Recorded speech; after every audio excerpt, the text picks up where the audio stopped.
할렐루야. 옆에 계신 분들하고 인사합시다. 주의 은혜가 함께 하시길 바랍니다.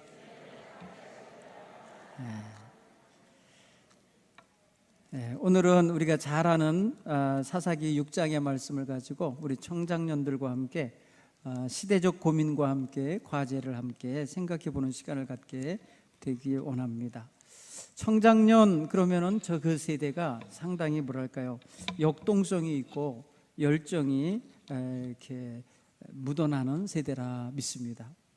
그런가 하면은 그럼에도 불구하고 우리 청장년들에게는 고민도 많고 남다른 염려 근심도 인생에 주어지는 세대이기도 합니다. 뭔가를 크게 좀 멋지게 해내고 싶은데 그렇게 여건이 안 될 때는 특별히 더 마음에 좌절도 될 거예요.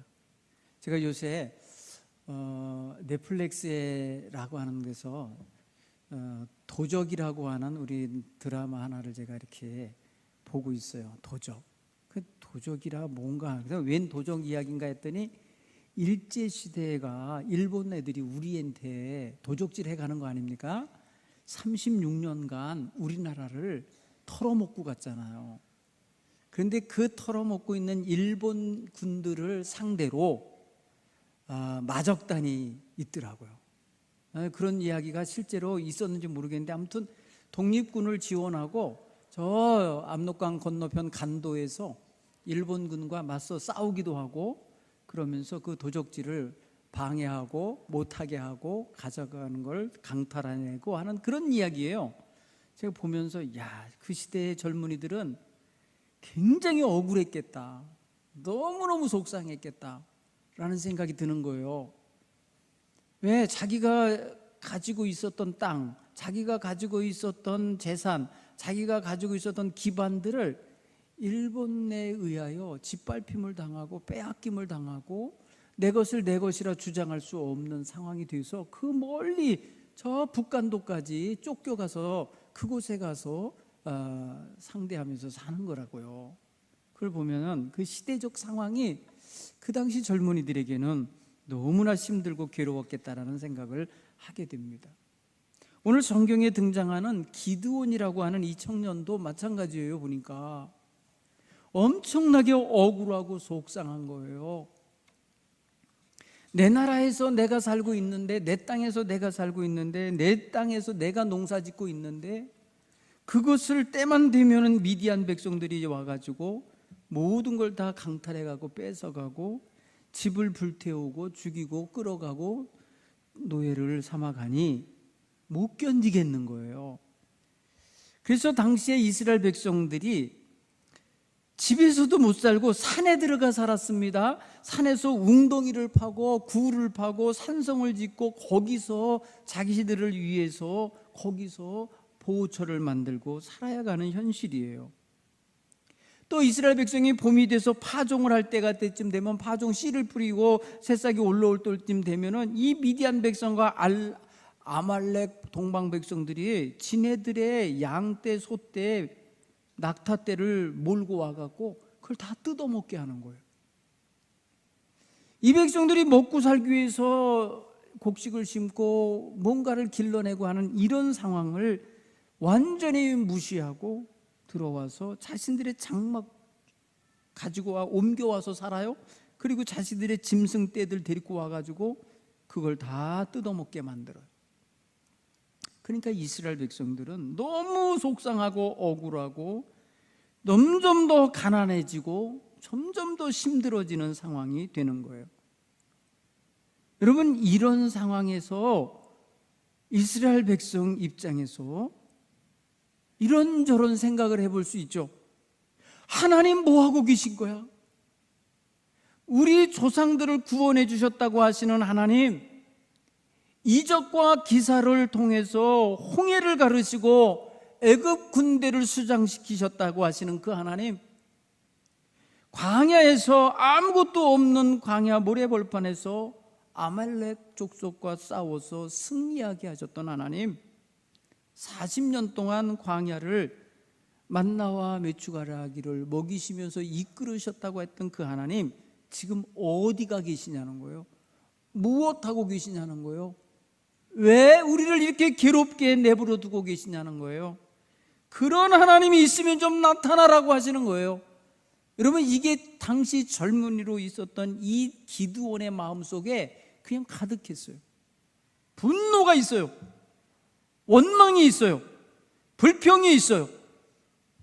하나님에 대한 상당한 부정적인 생각을 가지고 있는 모습을 보여요. 사랑하는 성도 여러분, 이 시대에 기드온만 이러고 있었던 게 아니라는 것을 알 수가 있어요. 이스라엘 백성들 전반이 미디안 백성으로 인하여 괴로움을 당하고 수탈과 강탈을 당하고 억압을 당하니까 누가 한 사람 편하다고 하겠습니까? 누구 한 사람 좋다 하겠습니까? 괴로워서 탄식을 하죠. 성경 7절에 보면은 이스라엘 자손이 미디안으로 말미암아 여호와께 부르짖었다라고 표현해요. 부르짖었다. 울부짖는 거예요. 너무너무 힘드니까 울부짖는 거예요. 그건 참으로 안타까운 거예요. 그 현실은 지금 자기가 해결해낼 수 있는 현실이 아니에요. 이게 다 무엇 때문에 비롯된 거냐면 성경 우리는 알아요. 우리는 성경을 읽어서 알아요. 여호와께서 7년 동안 그들을 미디안 손에 넘겨주셨더라 했어요. 하나님에 의하여 의도적으로 이 하나님 앞에 악행을 저지르고 있는 이스라엘에 대한 심판으로서 미디안의 손에 그들을 집어넣어서 그들로 하여금 이스라엘을 짓이기게 만든 거예요. 이건 심판이에요. 그러나 당시 이스라엘 백성은 그거 못 읽어내요. 성경 기자는 그거를 말하고 있는 거예요. 우리는 알아요. 이 성경 이야기를 읽으면서 이 고난이 하나님께 악행을 저지른 자에 대한 하나님의 심판이라는 걸 알아요. 그런데 그 역사 현실 속에 있는 기드온은 불만인 거예요. 왜 우리가 농사진 거를 다 뺏어가게 내버려두고, 왜 우리가 살아가야 할 땅을 평화롭게 못 살고 짓밟힘을 당하게 하나님 방치하시고 계신 건가? 왜 그러시는 건가? 의문을 가질 수 있어요. 충분히 그래요. 그렇죠? 우리는 알파와 오메가가 되시는 하나님의 그 크신 뜻을 다 못 보고 일부분만 보고 사는 시대를 살아요. 그렇죠? 여러분, 우리는 진짜 일부분, 한 껍데기 작은 부분만 지금 보고 있는 거예요. 어마어마한 세계가 지금 진행되고 있고 그려지고 있고 만들어지고 있는데 우리는 내가 사는 그 시대 그 부분의 작은 시간, 작은 부분만 사실은 경험하고 있는 거예요. 다 몰라요. 그러면서도 하나님을 다 알고 있는 것처럼 하나님에 대하여 함부로 항의하고 하나님에 대하여 함부로 판단하고 말하는 건 굉장히 위험한 일인 거예요. 그런 면에서 오늘 우리가 우리 자신의 현실을 정말 기드온이 맞닥뜨리고 있는 현실과 비교했을 때 다르지 않다는 거예요. 여러분, 우리 젊은 청장년들이 지금 자기 이 시대를 보고 자신의 현실을 볼 때에 너무나도 높고 두껍고 단단한 벽이 우리 앞을 가로막는 것 같은 그런 현실적 어려움을 경험할 거예요. 내 힘으로 무너뜨릴 수 없고 내 힘으로 뚫어낼 수 없는 그런 현실적인 문제가 우리들의 현실 속에 주어지는 것을 경험할 거예요. 이 도도하게 이상하게 변질되어가는 이 세대의 흐름을 막아낼 수가 없어요. 오늘날 많은 젊은이들이 하나님 앞에 헌신하고 하나님 앞에 충성하며 살았던 선배 신앙인들의 그 멋진 모습을 그대로 이어받지 못한 채 많이 흩어지고 무너져 내리고 모래알갱이 같이 그렇게 단결력 없이 무너지는 것을 보게 돼요. 이거를 바르게 세우려니까 내 힘으로는 안 되는 걸 느낄 거예요. 이 사회 현실은 지금 굉장히 우리를 도전하고 있어요. 우리 청장년들을 굉장히 많이 힘들게 하는 유혹거리도 있지만은 힘들게 하는 현실적인 문제들이 있습니다. 여러분, 요즘에 젊은이들이 영끌이란 단어를 쓴다 그래요. 영끌, 영혼까지 끌어다 바쳐서 내 집 마련하고 그걸 가지고 뭔가를 해보려고 하는데 금리는 높아지고 집값은 떨어지고 양쪽으로 압력을 받아요. 때가 되면 원금 상환하라고 독촉장이 와요. 그런데 또 사기를 당했어요. 그 전세가 사기에 또 말려들었어요. 이러면 어떻게 되겠어요? 이 젊은이들이요, 죽습니다. 그냥 너무너무 이 구조적인 악과 현실의 답답한 이런 모습에 내가 아무런 힘을 발휘할 수 없는 무력한 존재라는 걸 알고 그냥 무너져 버립니다. 심각한 거예요. 오늘날 많은 젊은이들이 가정을 이룰 수 없고, 가정을 이뤘다 해도 아이를 낳지 않고 있으니까 점점점 더 이 사회가 각박하게 메말라가고 있는 현실에 있어요. 그런데 그런 현실 속에서 자신이 어디로 흘러가고 있는지도 인식 못한 채 이 현실의 흐름에 그냥 가고 있는 거예요. 여기서 정신을 차리고 방향 감각을 갖고 목적의식을 갖고 자기가 무엇을 해야 되겠다라고 이렇게 다부지게 마음을 먹으면 커다란 벽에 부딪히는 현실 앞에 그냥 무너지는 수가 있어요. 내가 좀 선하게 살아내고 싶고, 내가 정말 하나님을 기쁘시게 하며 살고 싶은데 현실이 녹록질 않아. 먹고 살만하질 못해. 생활적으로 불안해. 여러 가지로 생각할 때에 나 홀로는 도저히 안 되겠어. 이런 현실이 생기니까 자포자기하게 되는 거예요. 아마도 기드온도 그런 현실 속에 있다가 어느 날 도저히 우리 가족들이 먹을 양식도 없고 지금 정말 떼거리가 없는 상황인 걸 아니까 몰래 지금 내려가서 자기의 아버지, 어머니, 형제들이 심어놓은 밀밭에 가서 밀을 걷어다가 지금 포도즙 틀에 가서 타작을 하고 있는 거예요. 여러분, 이스라엘 백성의 타작은 언덕 위에서 하는 거거든요. 언덕 위에 마당을 만들어 놓고요, 바람을 받아가면서 거기서 타작하여 건부를 날려보내고, 그러면서 알곡과 쭉정이를 골라내면서 대부분 여러분 타작 마당이 언덕에 있어요. 언덕 마을 집에 이렇게 해요. 그런데 이 사람 지금 어디가 있다 그랬냐면, 포도 잎사귀가 덩굴이 지어 있는 그 포도원 안에, 거기 포도즙 짜는, 가을에 포도즙 짜는 그 자리에서 타작을 하고 있는 거예요. 지금 그러니까 이게 왜곡되어 있는 현실을 지금 보여주는 하나의 상징적인 모습이에요. 정상적인 위치에서 살 수 없는 현실을 보여주는 거예요. 정상적으로 자기의 활동을 할 수 없는 현실을 보여주면서 그 속에서 기드온이 탄식하고 있는 거예요. 괴로워하고 있는 거예요. 하나님을 향한 원망의 마음을 품고 있는 거예요. 그런 기드온을 오늘 하나님이 부르시고 만나시는 것입니다. 이게 굉장히 중요한 사건이에요. 여러분, 현실의 벽을 무너뜨리고 현실의 벽을 뚫고 나갈 때에 굉장히 중요한 이 촉매 역할을 하는 작용, 만남이라고 하는 사건이 있는데, 바로 오늘 이 기드온은 하나님의 천사, 하나님이 보내신 그 사자와의 만남을 통해서 자기가 누구인지, 무엇을 해야 할 사람인지, 어디로 향해 가야 될지, 하나님은 어떤 분인지를 알게 되는 거예요. 사랑하는 성도 여러분, 우리 청장년 시기가 항상 청장년 시기가 아니에요. 여러분, 자녀가 성장하는 그 모습을 보면 알 거예요. 애들이 대학 가고 나면 여러분들도 이제 남선교회가 돼버려요. 남선교회로 올라가요. 청장년 시기가 짧아요. 길질 않아요. 청장년 시기에 무언가를 큰 업적을 남기고 행동하기에는 너무 짧은 것 같아요. 왜냐하면 자기가 먹고 살리는 기반도 아직 못 다졌는데, 아직 내가 뭔가를 하려고 하는 기반을 확실히 일구지 못한 상황에서는 더더욱 어려움을 느낄 거예요. 주머니 사정도 넉넉질 않아요. 늘 쪼들리는 삶을 사는 현실일 거예요. 그러니까 어떻게 보면 힘든 세대인 거예요. 어떻게 보면 낀 세대에 같기도 한 거예요.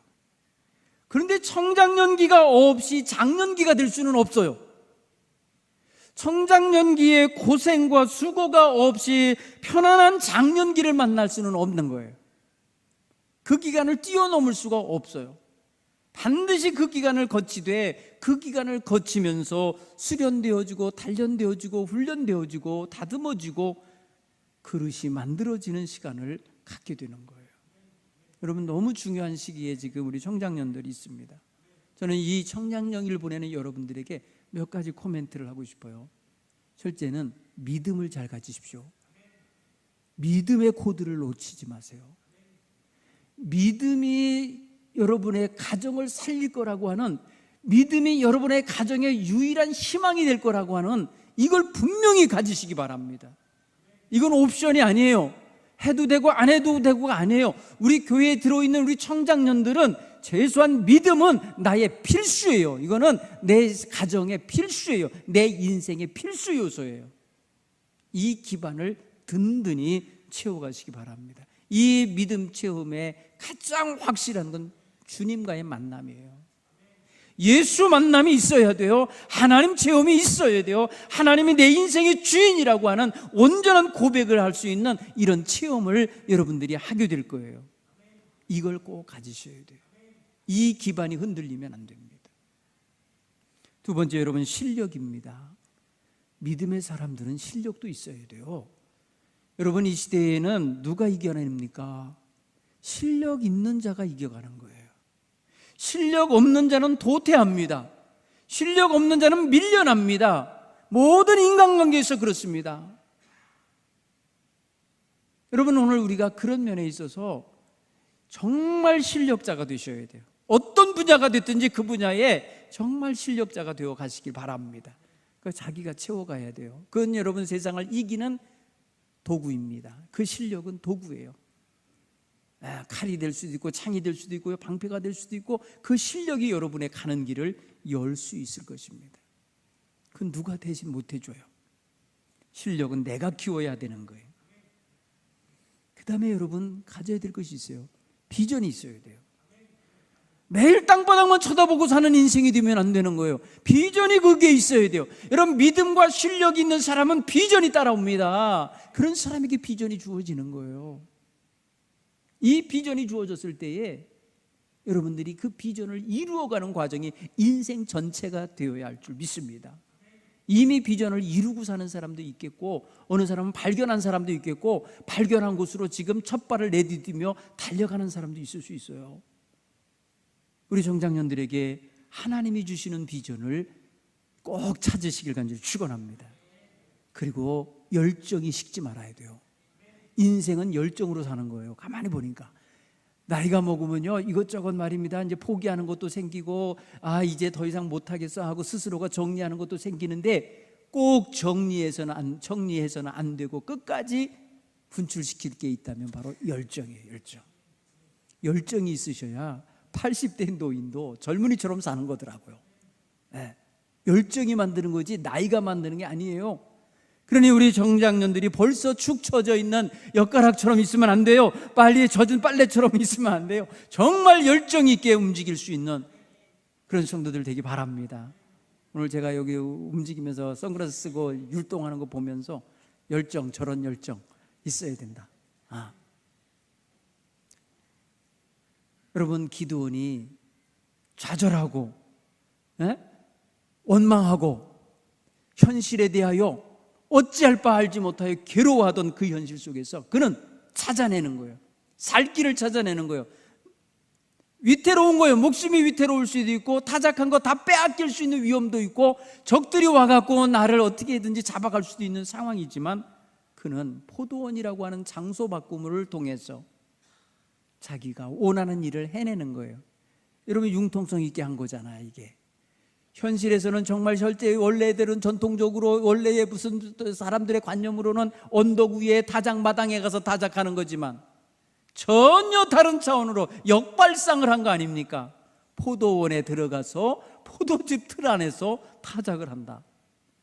여러분, 이 발상이 바로 새로운 시각을 열었다는 뜻이에요. 누구도 안 하는 일을 해냈다는 거예요. 그는 양식을 확보했을 겁니다. 가족들을 먹여 살릴 수 있었을 겁니다. 여러분, 하나님은 이런 자세를 가진 자를 찾고 계신 거예요. 하나님은 지금 7년 동안 미디안 손에 이들을 내어 맡겨놓고 이들이 부르짖는데, 구해달라고 부르짖는데 누구를 보낼까, 누구를 통해 일할까 생각하시고 찾아보시니 지금 포도원 안에 들어가서 일하고 있는 새로운 시각을 가진 아이가 보인 거예요. 기드온이 발견된 거죠.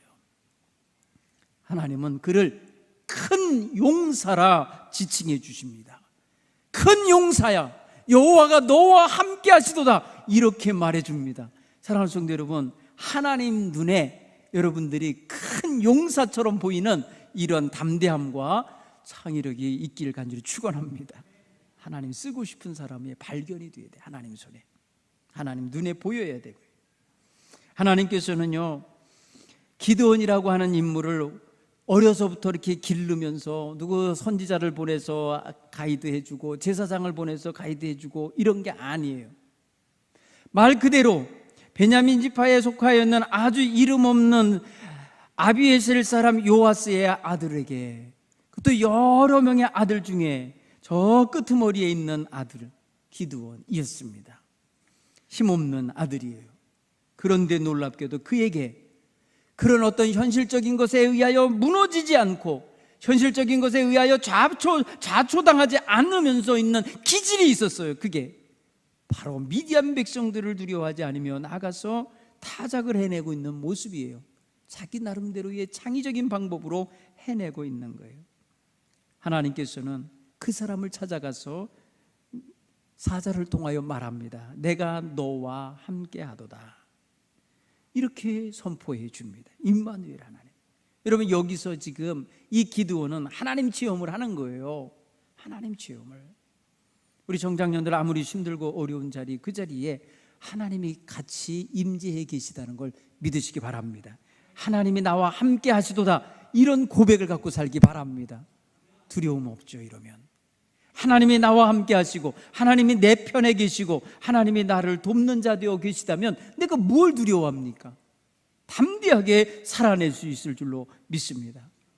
기드온은 그런데 내면에 아직 해결되지 않은 문제가 있어요.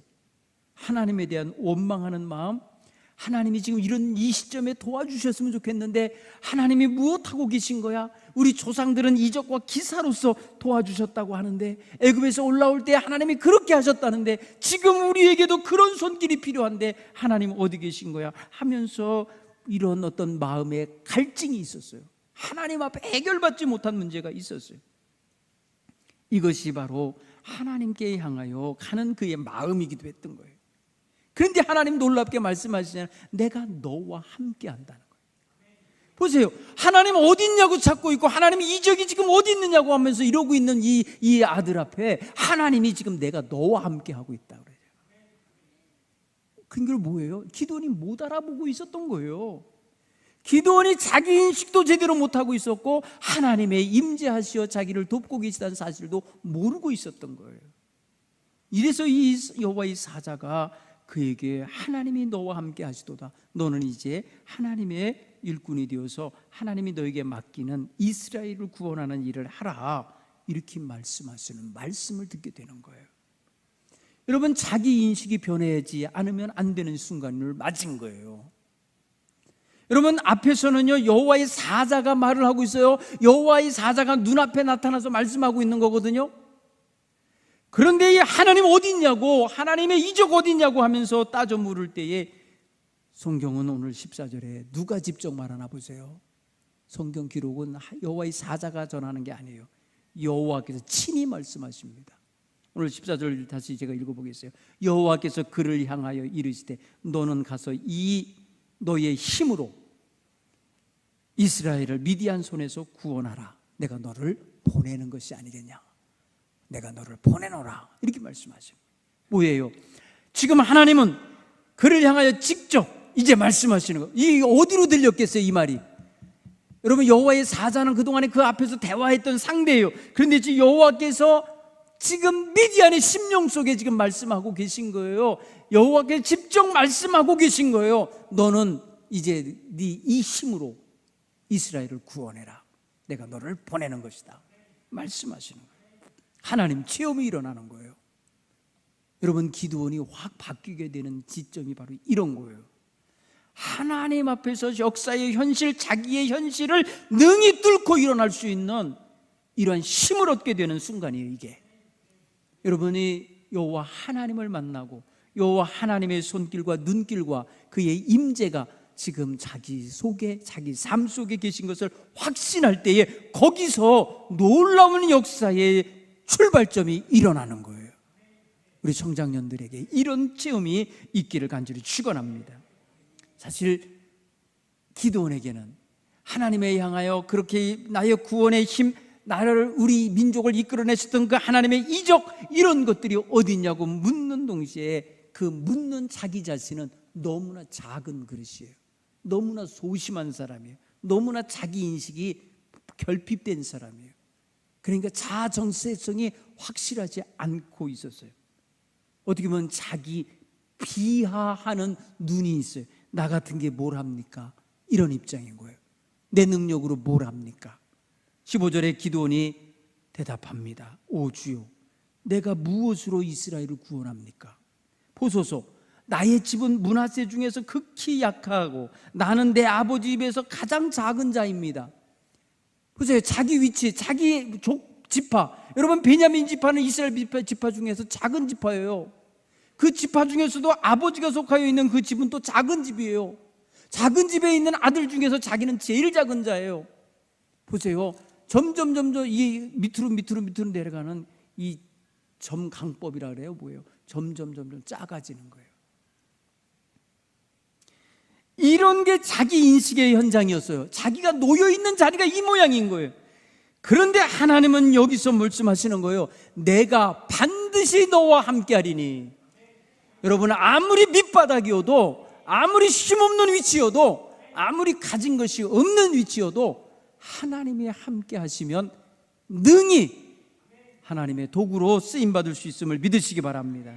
오늘 하나님은 분명히 그에게 말합니다. 내가 반드시 너와 함께 하리라. 여러분, 여기 이 강조가 쓰여진 게 반드시라는 단어예요. 반드시. 이건 뭐예요? 꼭, 항상 내가 너와 함께 하겠다고 하는 말씀이에요. 그러면 네가 미디안 백성을 한 사람 치듯이 쳐낼 수 있다는 거예요. 여러분은 얼마나 많았다고 그랬습니까? 성경을 보면은요, 메뚜기 떼가 탔어요.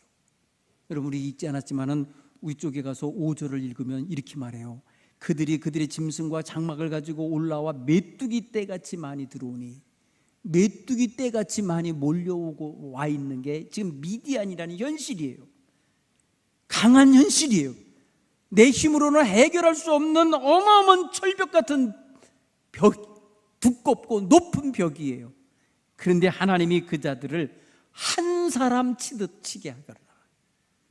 여러분, 놀라운 역사를 지금 배태하고 있는 말이에요. 여기 잠재해 주고 있는 말씀이에요. 어떻게 한 사람 치듯 하게 될지 우리는 그 다음 이야기들을 보면 되죠. 한 사람이 겁먹고 도망치면 다 도망가는 거 있잖아요. 그죠?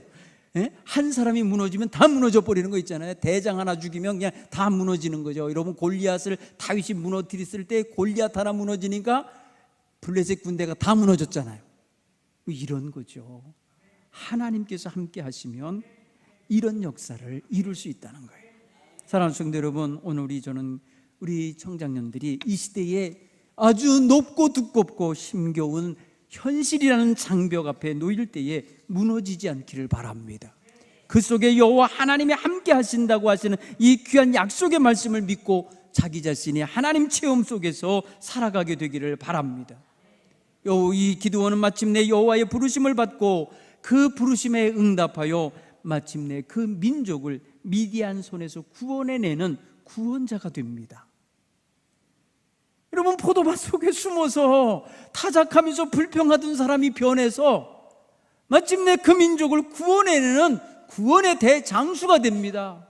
사사가 되어서 40여 년 동안 그 나라를 편안하게 이끌어가는 민족의 영도자가 된다는 거예요. 사랑하는 성도 여러분, 하나님께 발견되는 은총이 있기를 바랍니다. 하나님의 눈길이 늘 살펴보고 하나님이 들어 쓰심직한 아름다운 열정과 비전과 그러한 믿음과 실력을 갖춘 우리 청장년들이 되어 있기를 간절히 축원합니다. 하나님이 쓰실 때 아낌없이 들어 쓰시고 후회 없이 들어 쓰실 수 있는 준비된 그런 우리 청장년들이 되어 가시기를 간절히 축원합니다.